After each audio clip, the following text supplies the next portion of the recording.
народ идет выразить свое отношение к ныне существующей власти, понимаете, так? Вот и все, я пришел поддержать. Все, отношение негативное. Просидеть 15 суток за решеткой – это не такая большая плата за то, чтобы отстаивать свои права.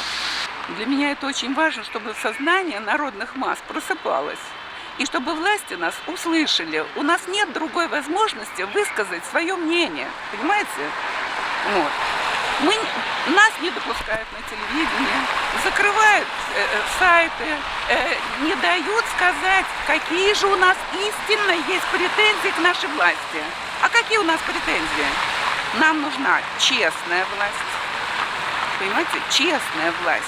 Мы должны знать, какое государство мы строим. Понимаете? Это народное государство для народа или для этих соратников нашего президента. Понимаете? Мы не хотим клановой экономики. Понимаете? Вот. У нас серьезные претензии к власти. Просто надоело. Надоело так жить. Такое ощущение, что наш народ, вообще полностью народ, вся страна, она как бы все хуже и хуже становится. Люди другие становятся.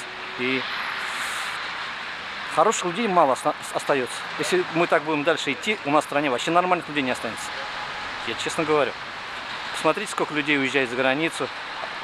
Хорошие люди, умные, талантливые. Почему к нам не приезжают? Об этом кто-нибудь задумался, нет? Почему с Америки к нам не приезжают, с Франции? Все время наши уезжают. Надо просто думать маленько, побольше думать, задаваться вопросом. Навальный, он будет в сознании масс. И в этом его заслуга.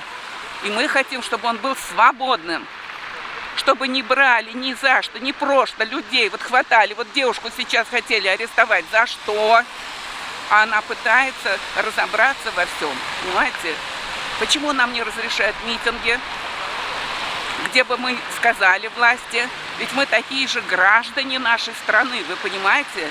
Граждане.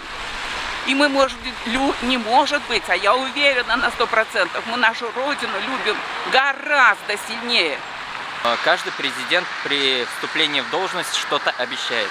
Путин уже сейчас более 20 лет что-то обещает, но из обещания он выполняет, такие маленькие вещи. А вот то, что он конкретно обещает повышение зарплаты, повышение социальных пакетов, это все минимально повышается, то есть незаметно.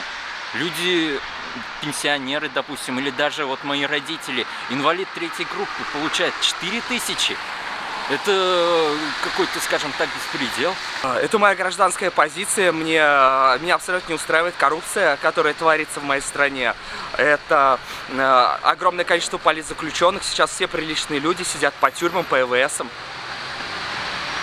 Как вы думаете, власть свои отношения изменит после таких акций? Думаю, нет. Думаю, наша власть окончательно оглохла.